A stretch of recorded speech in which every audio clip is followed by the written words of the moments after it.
तमाम देखने और सुनने वालों को अस्सलाम वालेकुम।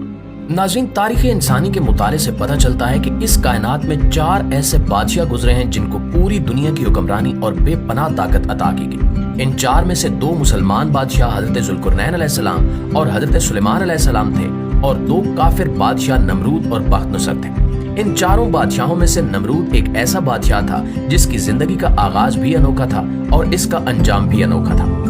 एक लाचार और बेबस बच्चा होने से लेकर दुनिया भर पर हुक्मरानी हासिल करना और गरूर में इस कदर डूब जाना कि खुदाई का झूठा दावा कर लेना।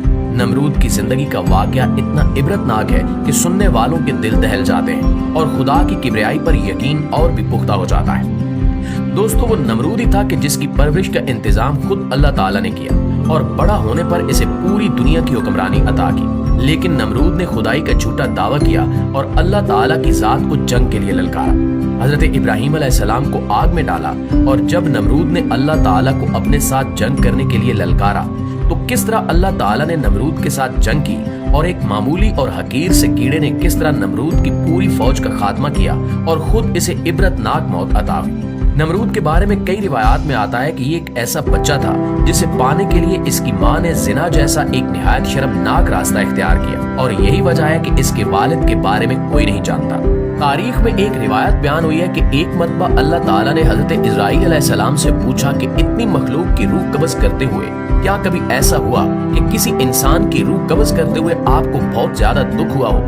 जिसके जवाब में हजरत इज़राइल अलैहिस्सलाम ने बताया कि एक मौत ऐसी है जिसे वो भुला नहीं सकते। उन्होंने बताया कि एक मरतबा मुसाफिरों से भरी हुई एक कश्ती समंदर के अंदर सफर कर रही थी। या रब्बुल आलमीन, आपका हुक्म हुआ कि मैं उस कश्ती को फना कर दूं, तो मैंने आपके हुक्म के मुताबिक उस कश्ती को फना कर दिया। फिर आपने हुक्म दिया कि एक औरत और इसके बच्चे को छोड़कर सबकी रूहों को कब्ज कर लो। मैंने ऐसा ही किया। इसके बाद उसकी माँ और उसका बच्चा कश्ती के एक किनारे पर अकेले रह गए, तो आपका हुक्म हुआ कि इस बच्चे की माँ की रूह भी कब्ज कर लो और इस बच्चे को समंदर में तन्हा छोड़ दो। ऐ अल्लाह, आप दिलों के हाल खूब जानते हैं। उस वक्त ये हुक्म सुनते ही मैं कांप गया था, लेकिन फिर हुक्म बजा लाया और उस बच्चे की माँ की रूह भी कब्ज कर ली और ऐसा करते वक्त मुझे उस बच्चे पर बहुत रहम आया और ये दुख मुझे आज भी है।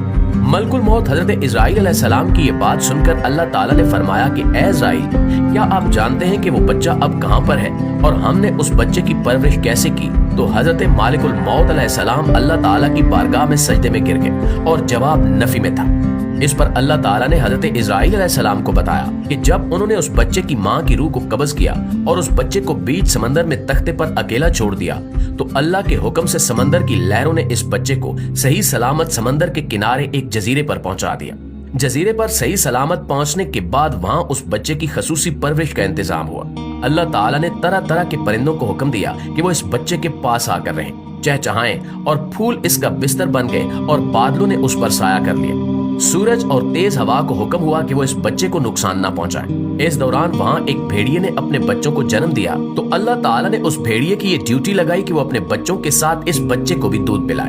और फिर जब ये बच्चा इस तरह परवरिश पाकर बड़ा हुआ तो अल्लाह ताला ने इसे पूरी जमीन की हुकूमत अता फरमा दी, यानी पूरी दुनिया का बादशाह बना दिया। इसके बाद अल्लाह ताला ने इरशाद फरमाया कि ऐ मलकुल मौत, क्या आप जानते हैं कि वो बच्चा अब कहाँ पर है? वो बच्चा एक बहुत बड़ा बादशाह बन चुका है और उसने मेरी नेमतों को भुलाकर खुदाई का दावा कर दिया है और उसी बच्चे ने मेरे खलील हजरत इब्राहीम अलैहिस्सलाम को आग में डाला है। हजरत इब्राहीम अलैहिस्सलाम ने इस कौम को कई मरतबा समझाया, बुत परस्ती से मना किया और एक खुदा की इबादत करने का हुक्म दिया, लेकिन कौम नमरूद अपने कुफ्र और शिर्क से बाज न आई और इसी तरह बुत परस्ती में मुब्तला रही। फिर जब हजरत इब्राहीम अलैहिस्सलाम ने बुत खाने में जाकर इनके सारे बुतों को तोड़ा और कुल्हाड़ा सबसे बड़े बुत के कांधे पर रख दिया, तो समझने वाले समझ गए कि ये हजरत इब्राहीम अलैहिस्सलाम ने ही किया होगा। और जब सब ने इकट्ठे होकर हजरत इब्राहीम अलैहिस्सलाम से इस बाबत दरियाफ्त किया, तो हजरत इब्राहीम अलैहिस्सलाम ने बड़ी हिकमत अमली से जवाब देते हुए इरशाद फरमाया कि अपने इस बड़े बुत से पूछो जो तुम्हारा सबसे बड़ा खुदा है, इसी ने तोड़ा होगा।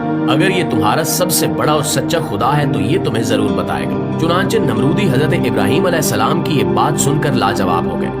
फिर हजरत इब्राहीम अलैहिस्सलाम ने इनको तौहीद की दावत दी और फरमाया कि जब ये झूठे खुदा अपनी हिफाजत खुद नहीं कर सकते तो ये तुम्हारी हिफाजत कैसे करेंगे, और ये तुम्हारे खुदा कैसे हो सकते हैं जो न देख सकते हैं, न बोल सकते हैं और न ही अपनी हिफाजत कर सकते हैं। حضرت ابراہیم علیہ السلام کی یہ بات سن کر نمرودی طیش میں آ گئے اور انہوں نے حضرت ابراہیم علیہ السلام کو سزا دینے کا ارادہ کیا۔ چنانچہ یہ لوگ اپنے بادشاہ نمرود کے دربار میں پہنچے اور حضرت ابراہیم علیہ السلام کا واقعہ بیان کیا، جسے سن کر نمرود بھی غضبناک ہو گیا اور معاذ اللہ حضرت ابراہیم علیہ السلام کو آگ میں ڈالنے کا ارادہ کر لیا۔ چنانچہ نمرود کے حکم کے مطابق ایک وسیع و عریض میدان میں جب آگ جلائی گئی تو وہ آگ اس قدر زیادہ تھی کہ اس کی شعلے آسمان کو چھو رہے تھے، لیکن جیسے ہی حضرت ابراہیم علیہ السلام اس آگ میں ڈالے گئے وہ آگ اللہ تعالیٰ کے حکم سے ٹھنڈی اور سلامتی والی ہو گئی اور نمرود اپنی قوم کے سامنے ذلیل و رسوا ہو گیا، لیکن اپنے غرور و تکبر سے پھر بھی باز نہ آیا۔ اس نے تکبر میں آ کر حضرت ابراہیم علیہ السلام سے کہا کہ اگر تیرا خدا سچا ہے تو اسے کہو کہ میرے ساتھ جنگ کرے۔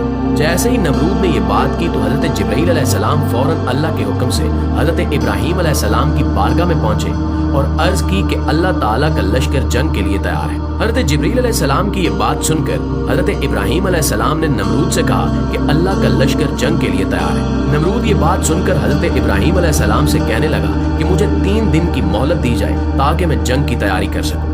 چنانچہ اللہ تعالیٰ کے حکم سے نمرود کو 3 دن کی مہلت دے دی گئی۔ نمرود چونکہ اس وقت پوری دنیا کا بادشاہ تھا، چنانچہ اس نے ساری دنیا سے بڑے بڑے جنگجوؤں کو اکٹھا کیا اور خطرناک ہتھیار جمع کر لیے۔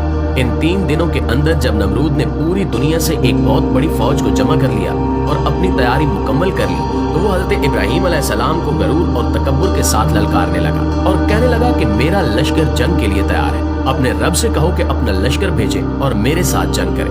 جیسے ہی نمرود نے اللہ تعالیٰ کی ذات پاک کو جنگ کے لیے للکارا تو حضرت ابراہیم علیہ السلام نے اللہ کی بارگاہ میں دعا کی۔ اس کے بعد اللہ تعالیٰ نے دیکھتے ہی دیکھتے مچھروں کی ایک فوج کو بھیجا۔ مچھروں کی تعداد اتنی زیادہ تھی کہ وہ پورے آسمان پر پھیل گئے، یہاں تک کہ سورج کی روشنی بھی دکھائی نہ دیتی تھی۔ چند لمحوں میں یہ مچھر نمرود کی ساری فوج کا خون پی گئے اور سارا گوشت کھا گئے، جس کے بعد ہر طرف نمرود کی فوج کی ہڈیاں باقی رہ گئیں۔ یہ خوفناک منظر دیکھ کر نمرود اپنے محل کی طرف بھاگ گیا اور اپنی بیوی کے کمرے میں چھپ گیا۔ اسی دوران ایک مچھر نمرود کے محل میں داخل ہو گیا۔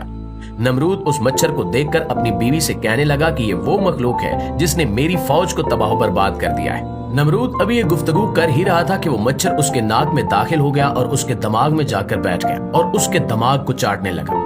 جب وہ مچھر نمرود کے دماغ کو چاٹتا تو اسے اتنی تکلیف اور اذیت محسوس ہوتی کہ وہ اپنے سر کو دیواروں پر مارتا۔ اسی طرح وہ مچھر کئی دنوں تک نمرود کے دماغ میں رہا، یہاں تک کہ خدائی کا جھوٹا دعویٰ کرنے اور اللہ تعالیٰ کی ذات کو جنگ کے لیے للکارنے والے اس متکبر بادشاہ کو عبرتناک موت کا سامنا کرنا پڑا۔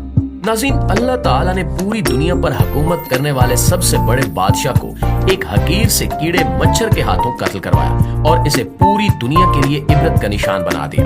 نمرود کی زندگی کا یہ واقعہ رہتی دنیا تک کے انسانوں کے لیے نشان عبرت ہے اور اللہ تعالیٰ سے دعا ہے کہ وہ ہمیں غرور اور تکبر سے بچائے اور عاجزی اور انکساری کی توفیق عطا فرمائے۔ آمین ثم آمین۔